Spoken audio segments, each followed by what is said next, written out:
What do we got? We got Rio in Rio in Rio.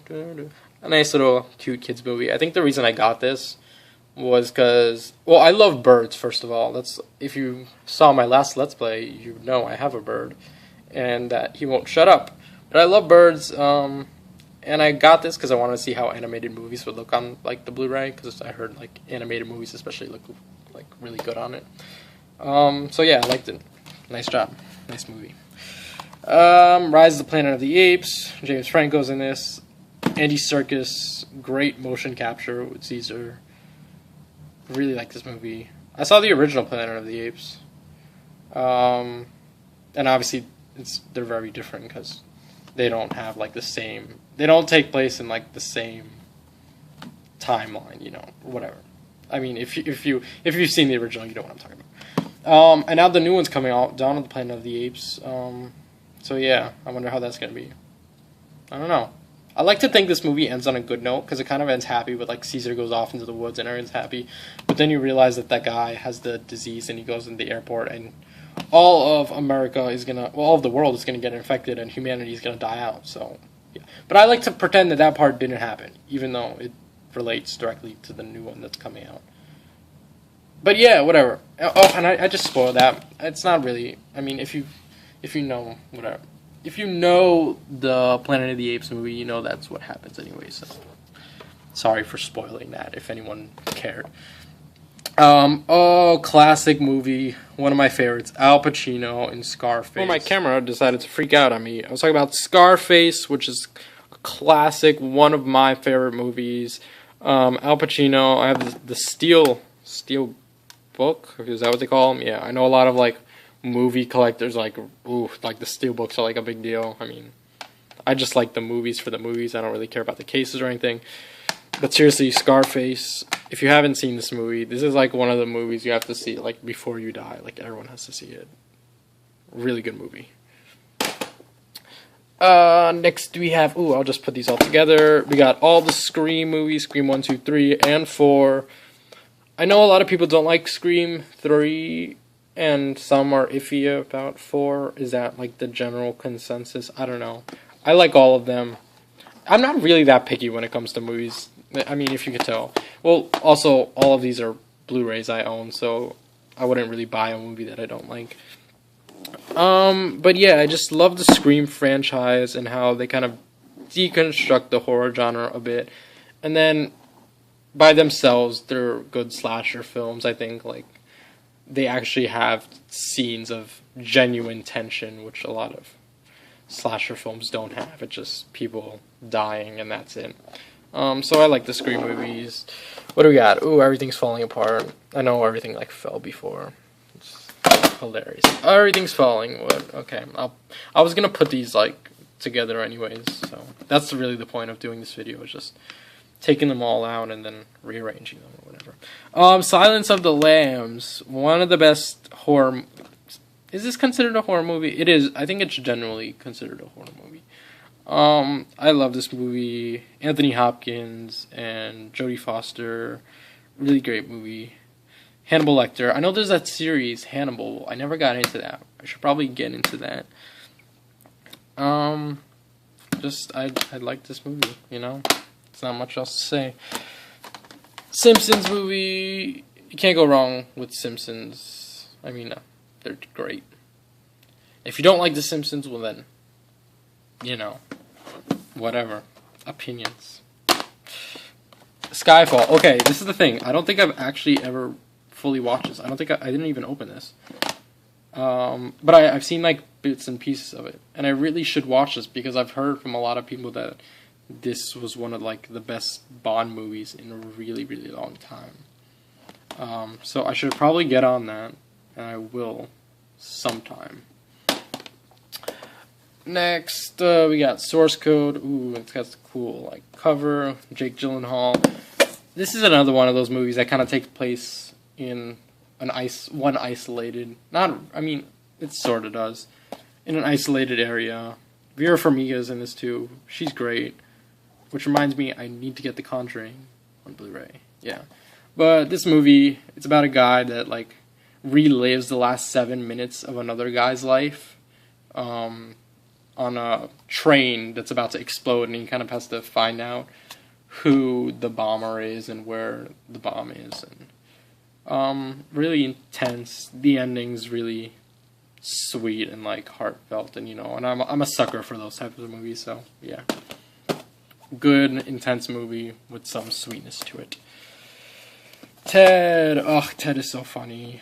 Seth MacFarlane, I love his humor. I haven't seen A Million Ways to Die in the West. I know critics said it wasn't that great, but I love Seth MacFarlane's humor. Family Guy, like I'm all into that pushing boundaries type stuff, and Ted definitely does that. And there's just so many quotable moments in this movie, and it's great. So yeah, this is the end. A bunch of actors are in this movie.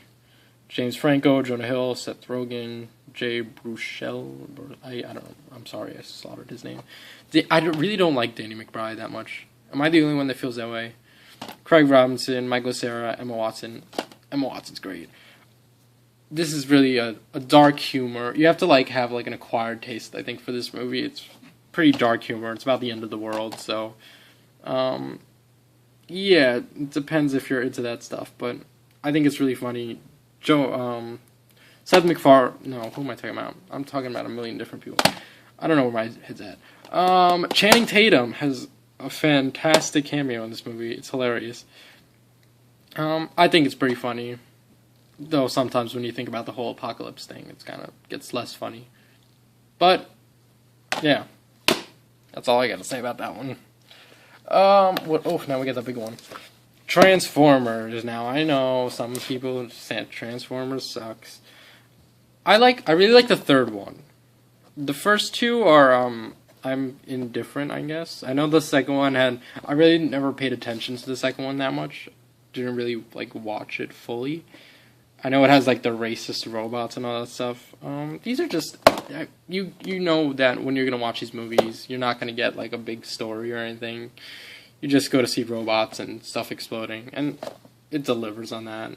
Especially the third one, I think. I hate Shia LaBeouf though. I severely dislike him, and Megan Fox. I don't even think she's that hot. But let's see how the new one is with Mark Wahlberg, because I actually respect him as an actor. Unlike those two. Oof. Next we got nice cover. We're the Millers with Jennifer Aniston and Jason Sudeikis. This movie is pretty funny. It's not the funniest movie of my collection, but it is decently funny, and Jennifer Aniston as the stripper is great and funny and good times.